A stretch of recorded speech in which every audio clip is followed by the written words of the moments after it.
Good morning, and welcome to another episode of Morning Coffee with Rob.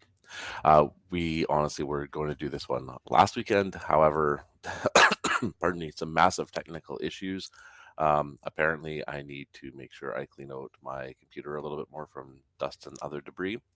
So it was actually overheating pretty badly, and we couldn't get it to run. So here we are today, getting it all up and ready to run. So anyway, today we are talking about procrastination. And as you've probably seen, we actually managed to get started a little bit early. So we obviously didn't procrastinate too much today, but I totally did because I was tired. So I took some time getting up and getting going today. I don't know what it was this morning, just really, really tired. And I had set this back far enough where I didn't have to worry about getting up too early to make this work. So 8:15 a.m. on Sundays seems to do the trick for me to get everything up and rolling. So we will probably stick with that schedule. And that way I do get a little bit more sleep on Sundays if I do need it. I do have some time still with my kids, and it just seems to be a better time overall for everything that goes on for my weekends and my days. So that being said, I did procrastinate a little bit this morning to get out of bed. I also took care of a few other little things, like I had some messages to reply to this morning. I had to I had to make coffee, obviously, and because my oldest son is so amazing, he actually got the dogs outside and ready for that as I was getting my day rolling, and he's got them all with food and everything as well, so I don't even have to worry about that, which is primo. So, like I said, we're going to talk about procrastination and kind of what that means a little bit, and whether it's good or bad for people. Um, I know if you probably watch or listen to any kind of self-help folks or subscribe to any of the self-help commentary that's out there, they'll tell you that procrastination is the worst thing on the planet. You should never, ever, ever procrastinate. It's 100% evil in your life. And to a degree, they can be right. Procrastination isn't always the best thing. Procrastination in the wrong areas definitely leads to a lot more stress than what it probably really should. So, as an example, I don't like doing paperwork very much. So, me trying to get my taxes done and ready, I procrastinate to the point where I feel overwhelmed and stressed out by it because I leave it to so long and to such a last minute degree that I literally feel overwhelmed and I don't want to do it. So, in some cases, I don't, or at least I don't until the very last minute because I put it off for so long and I've stressed myself out so much that trying to do it just isn't something I really want to do. And that's terrible. That's really, really terrible. So every year I tell myself, don't put it off, don't put it off, because you got things that are going on that you need to take care of, and doing it right before tax time is stressful and difficult. So why put it off for so long? And I shouldn't be. So this year I'm actually catching up from last year still to get everything done because I've put it off and I've stressed myself out and I've overwhelmed myself. But this year, I've actually started to get a jump on the taxes for the coming year. So that's always good because I'm just going to go through. I'm going to get everything caught up as best I can at this point and just make it get done. So with my procrastination as well, I've also discovered that I have another bad habit which leads to this procrastination, which I'm not super well organized when it comes to my paperwork. Like I have a filing system, but I'm really horrible with using it and staying organized on it. So I don't use it to the best of my abilities. And I need to find a better way that makes it simpler for me to stay organized in that kind of fashion where I could just bring receipts in each day, dump them into a specific folder for a month, and then at the end of the month, I could just deal with them instead of procrastinating it for however long I end up procrastinating for, which sometimes can be a full year of taking care of it all. Just as a great example, right? That's like I have this problem with procrastinating as a habit, but it also stems from the fact that I'm not super well organized when it comes to paperwork. So I need to find a better way of keeping myself organized so I can also be less procrastinative as well in that kind of aspect because the lack of organization overwhelms and stresses me out, which then leads to procrastination, which then overwhelms and stresses me out even more because I'm not taking care of what I need to take care of. Now you're like, hire someone to take care of it. I'm like, I eventually want to, but right now I need to make sure I have everything how I need it to be, so that way eventually I can hire someone and I can show them how I would like it done and how my accountants like it all done as well. And I do have accountants which take care of it, but I want to make sure I have it in order for them because I'm that kind of person who doesn't want to dump my problems on somebody else in that kind of regard. So that's definitely 100,000% on me. I procrastinated and I stress myself out, so I'm not going to stress other people out with my procrastination and disorganization because that's not fair to somebody else. But what I do want to do is I do want to work on it and I do want to get better at it. And I am trying to find ways where I can be more organized so I don't procrastinate and put it off. The other thing I've realized that it can be done with procrastination is when you are procrastinating, you find distractions. Oh, and believe me, there's a lot of distractions, a whole lot of distractions. Like we got Amazon Prime Video, we've got Apple TV Plus, plus all the rest. Plus there's housework, there's yard work, there's dogs, there's children. Dogs and children kind of good distractions. They need our attention too. They need our attention probably a lot more than anything else.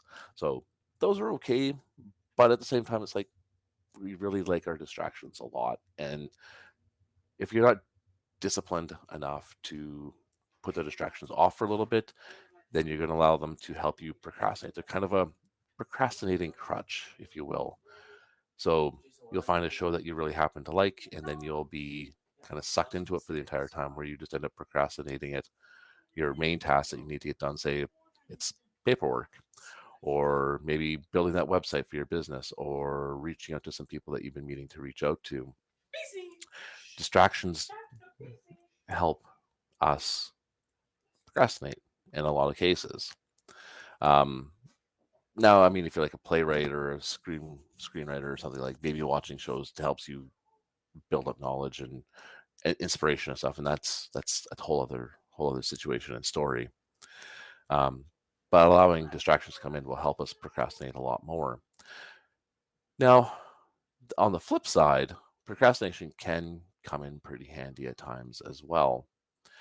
If you're not too sure, if it's not like a huge big thing that's just going to pile up and stack up, procrastinating on something might not be so bad, especially if there's like a major, like a decision that needs to be made on something. But it's not the end of the world if you don't have it instantly.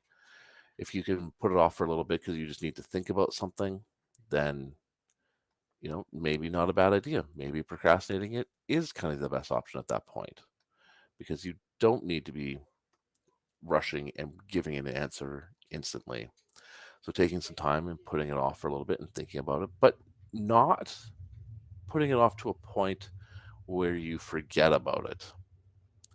Making sure you have it marked down on your calendar or on a to-do list or marked somewhere where you are going to remember that you need to decide or make a decision on something or whatever it is. So keeping that in mind, having some time to mull something over and kind of, I guess, procrastinate. We can use air quotes around that one. 'Cause maybe you're not really procrastinating it so much as you are just wanting to sit on it and think. Whereas some people will probably expect an answer right away, and they'll think maybe you're procrastinating with giving an answer. But that'll be their perception, and that's 100% fine. But you're just taking time to reflect on things and try to make sure it's maybe the best decision because maybe it isn't. Maybe it's not the best decision for you or your business or your family or anything else. Maybe there is something that's a little bit more behind the scenes that you're not aware of, and you take the time to really kind of think on it. Maybe there's a gut feeling that's telling you to not rush into it. Like, who knows? But taking some time like that and just reflecting on it, like others will see it as procrastinating. Maybe you might as well, but that's that's an okay procrastination because you are trying to make sure you're making the best decision possible for you and whatever reason you have to procrastinate on this.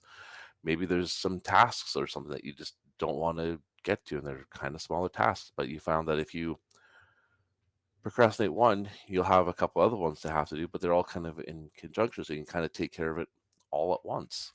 So if say you have project A coming up for project B, but you need to be able to get some stuff for project B and project A, you could probably put off project A just a little bit to try to get the stuff for project B at the same time.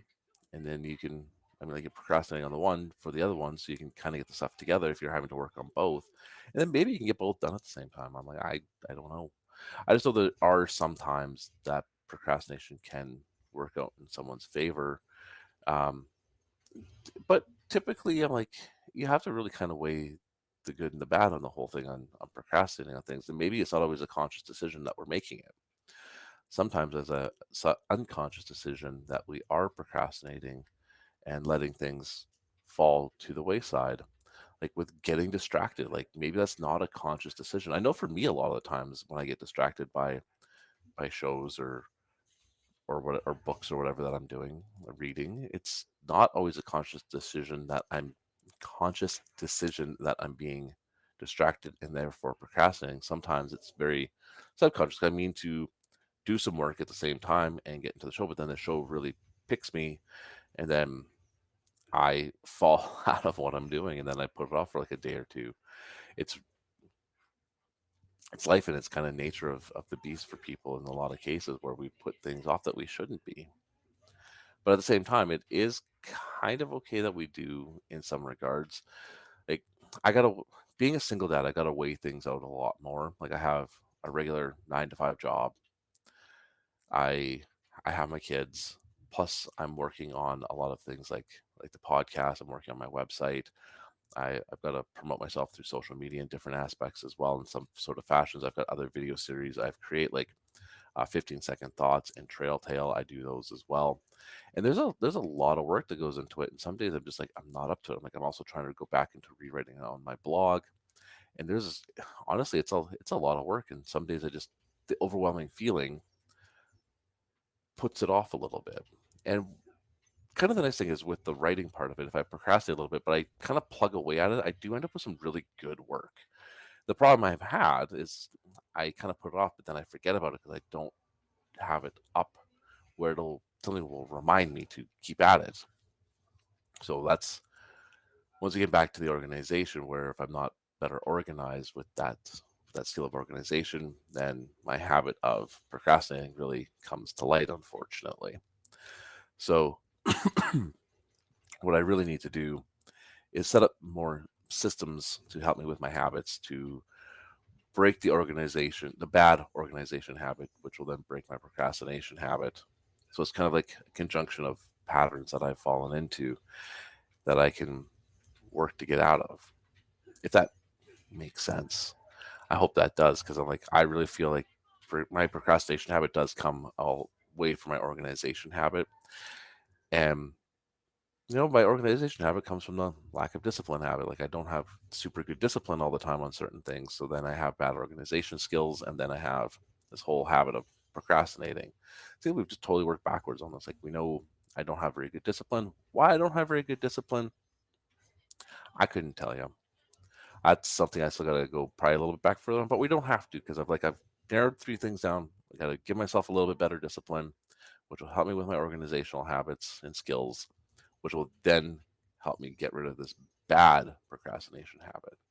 So there are some times where I have a good procrastination habit where I know if I put things off a little bit and kind of think things over, I can come up with better, more informed um, thoughts and ideas.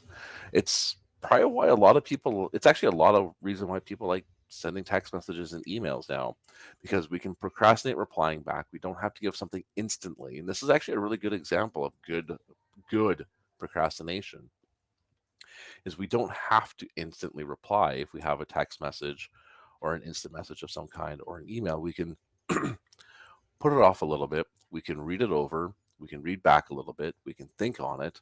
And then we can give a nice, well thought out reply, or at least we should be able to give a nice, well thought out reply back that will alleviate concerns or address the matter at hand a little more thoroughly and a little more in depth. So, and I honestly, I like texting and emailing as much as I don't like my email. I do prefer that kind of mode of communication because I am able to sit back and look at it, read it over, type something out, edit it, delete what I don't want, put in what I do need to put in, make sure it's clear and concise and kind of condensed down a little bit more so I'm not rambling on.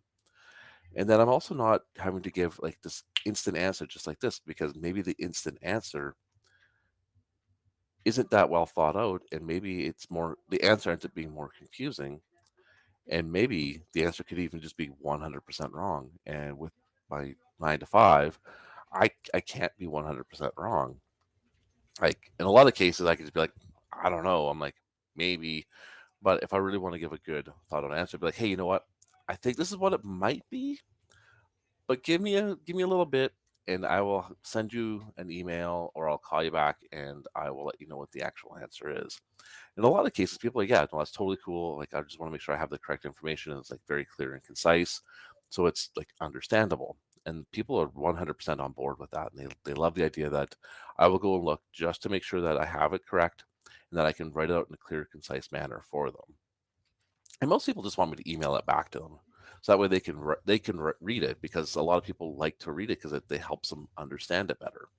So I email it off and they get a much clearer answer on what they were looking for, which I find really does help a whole lot. That taking that time kind of it's once again it's like a procrastination. I'm procrastinating on giving that answer to them because I want to make sure I have the clear correct answer. I want to make sure I can give it to them in the best possible format in the most clearest, simplest way I can send it to them so it makes sense to the clients. So I procrastinate on giving answers a lot of times unless I know it like instantly and I'm 100% really certain of what it is. Most of the time, I will take some time and compose an email to send to them because I want to make sure I have it clear and I have it right and that I can send something that they are going to understand as well. Because there's nothing worse than giving them an answer and they still don't understand it. You like a lot of back and forth on it, trying to clear it up and try to, but then you made a misunderstood part of it and they misunderstood part of it. And it's a whole lot of back and forth where if you can take some time, get some of the information from them and just take your time back and just look at it and go like, okay, this is find the answer. If you know what the answer is, start typing it out. Look it up if you need to make sure that you have it correct. Or if there's like a piece that like, oh, like okay, I need to add that in because that makes more sense. Procrastinating on something like that totally makes 100% sense to me because this way you're providing a better service in the end as well, and the client's a lot more confident in the answer that you've given because you've taken the time to really clarify it and make sure you have that answer. The catch is you got to make sure you get back that answer to them, and usually within that day. Like I usually have it to them within a couple of hours, or at least I try to, because I feel like I need to get it to them. They expect an answer, but I've let them know I'm going to need some time to just make sure I have the correct answer for them that I can give to them that's nice and clear and understandable. And everyone so far has been really cool with that. Like I said, unless I have an answer that I know is 100% and then I can clearly explain it to them, then I just do. But if I don't have an answer that I'm 100% certain I can clarify or give them in a clear format, then I take the time to check and make sure I can write something out that will make sense to them. And for me, that's my best form of procrastination that I have is taking that time to sit back and just be able to find a good answer for people to send it off to them. Like that for me is the best form of procrastination. And I don't procrastinate to the point where I typically forget it. I mean, there's been times where I didn't get it done that day and I got it done first thing the next day, but I get an answer and I find it. Like I procrastinate giving it so I can make sure I have something good and clear to provide. Whereas bad procrastination would be procrastinating because you don't want to answer something like that, or you put something off that's a big deal and it just compounds and builds up and stresses you out and overwhelms you to the point where you just don't want to do it. And that that is bad because I think that's bad on your health. It's bad on your mental wellness. That's bad as a customer perspective. If you're dealing with a client of some kind, that's bad with family and friends. If you procrastinate things like doing things with them or getting in contact with them or anything like that, like there's just there's always good and bad to everything. And you really want to practice good procrastination where you're taking that procrastinating, giving something to make sure you have it good and be able to send it off. But also, that being said, you can't procrastinate to a point where you are trying to create perfection because then you'll never get it done. You can go back to my episode on perfectionism. Like if you procrastinate trying to get something out as a product because you want it perfect, you will never get it out. Like with this podcast and with my site and everything, like it's all still a work in progress. Like none of it's perfect. I keep iterating and fixing and changing and try to make things just a little bit better because I just put out like kind of a minimum viable product for the most part. I'm just trying to make things better. And as I go forward, it's like, okay, what can I do to tweak this? What can I ask here? What can I talk about here? What could be changed there? And like, and I ask people's opinions. I send things out and I ask different questions because I want to make it a little bit better. Because I didn't procrastinate to get this product out because I needed to get it out. Now, if you are sending like an actual physical product, yeah, you want to try to make sure it's as good as possible, but it doesn't have to be perfect. If you send something out and people are like, oh, well, this is this, and this, then you can go back and fix it and do all things. But you don't want to procrastinate putting things like that out because it because you're trying to put something out that's perfect and you're never going to do it. Like nothing's ever going to be 100% perfect. Nothing will ever be perfect. It'll be as good as you can do it, and it'll be as good as it needs to be for people to enjoy whatever it is that you're doing or to work with you or whatever the case may be. It doesn't have to be 100%. It's just got to be, as bad as it sounds, it's got to be good enough, and good enough is good enough. You just got to realize like having something that's good enough is perfect. It's as perfect as it's going to ever be because there is no such thing as perfection. Perfection is only good for exams. That's it. And you don't want to, like I say, you just don't want to put things off that you're trying to get out because it'll never be perfect. Like taking some time to answer questions, like okay, like let me reply back when I have an actual really good answer is fine. Um, but procrastinating on major things is not fine. So it's definitely a bit of a scale balance on it, the whole thing as to whether procrastinating is good or bad. And you kind of figure that one out a little bit yourself. I said some good examples is if somebody asks you a kind of a tough question, you're like, hey, can I have some time to look into this and make sure I get everything correct? And then I'll send you a reply via email or give you a call, whatever you prefer. I think that's a good form. Putting off stuff like paperwork and organization, that or a product that you want to put out to the world, that's bad procrastination. To me, those are just two examples. That's one good procrastination is taking procrastinating or giving an answer so you can make sure you have a good answer. And bad procrastination would be um, putting something off that you're trying to get out to people because you want it to be perfect because that's just not going to happen. Or other things like organization, paperwork, that's important paperwork like taxes and stuff like that. So those are my two examples of good procrastination and bad procrastination. If you have listened to me ramble for nearly 30 minutes now, I congratulate you on sticking with me this entire time. And I hope you enjoyed everything and I hope I gave some value. I was going to try and do this a little bit shorter, but obviously I didn't do that, which is fine, I hope.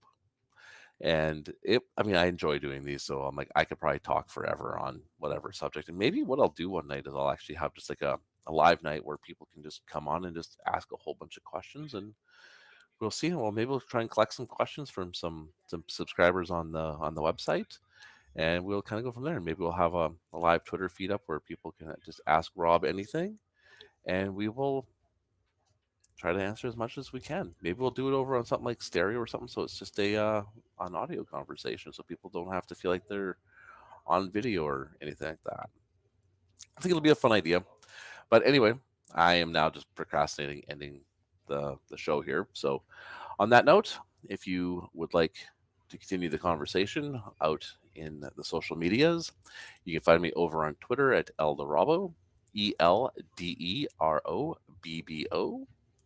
Or if you would like to follow me and my kids' micro adventures, we are over on Instagram at ELDEROBBO, which is Eldorabo again.